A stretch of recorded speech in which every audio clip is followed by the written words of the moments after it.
Здравствуйте! В эфире «День в истории». Мы представим вашему вниманию информацию о событиях, произошедших в день 4 февраля в нашей истории. 4 февраля 1932 года коллегия Наркомпроса Абхазии для подготовки национальных кадров приняла решение об открытии в Сухуми педагогического института с двумя отделениями – агробиологическим и физико-математическим. 1 апреля 1932 года на каждое отделение было зачислено по 30 человек. Первым директором института был назначен видный деятель народного образования Абхазии Андрей Чочуа. В 1937 году в институте был открыт факультет иностранных языков, а буквально через год – географический факультет. 4-17 февраля 1992 года подразделения Национальной гвардии Грузии во главе с Каркарашвили находились на территории Абхазии для усмирения сторонников свергнутого президента Грузии Гамсахурдия. Однако грузинские гвардейцы занялись мародерством, грабежом и разбоем. Затем они совершили марш-бросок на икарусах на реку Псоу и устроили на границе театрализованное представление освободителей грузинских земель. По требованию депутатов парламента Абхазии грузинские войска покинули территорию Абхазии. Уходя, они оставили большое количество вооружения местным грузинским военизированным формированием.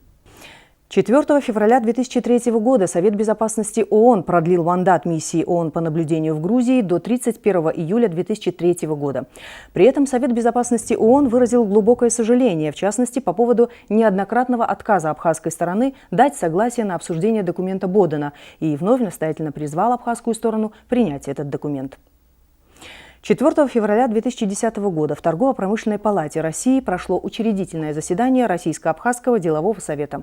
Главная задача делового совета – привлечение в экономику Абхазии крупного российского бизнеса и, в первую очередь, в высокотехнологических областях, отметили на заседании совета. Председателем Российско-Абхазского делового совета был избран Павел Пожигайло, руководитель попечительского совета Всероссийского общества охраны памятников истории и культуры. Деловой совет, основная его задача – это, как я представляю, да, особенно в отношении Абхазии, это некая, так сказать, координация, да, бюджетных, государственных и частных инвестиций. 4 февраля 2010 года Российская академия художеств наградила художника Виталия Джения медалью за вклад в изобразительное искусство. 4 февраля 2014 года Союз художников Абхазии подвел итоги ежегодного конкурса «Лучшая работа года». Картина художника Виссариона Цвижба «Гора, родившаяся вместе со мной» удостоилась первой премии ежегодного конкурса «Лучшая работа года», проводимого Союзом художников.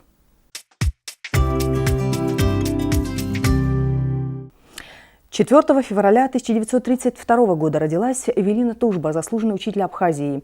Эвелина Ливановна работала преподавателем русского языка и литературы в Тхуарчале и Сухуми. Была директором Сухумской средней школы номер 4. Эвелина Тужба является автором учебников русского языка для начальных классов абхазских школ. 4 февраля 1968 года родился Рудик Агрба, герой Абхазии.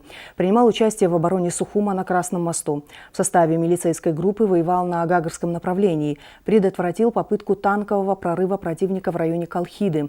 В составе Гагарского батальона принимал участие в январском и мартовском операциях на Гуместинском фронте. Был неоднократно ранен.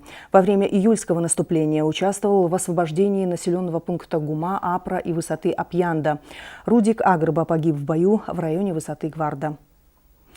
4 февраля 1969 года родился Игорь Сурманидзе, герой Абхазии, кавалер ордена Леона.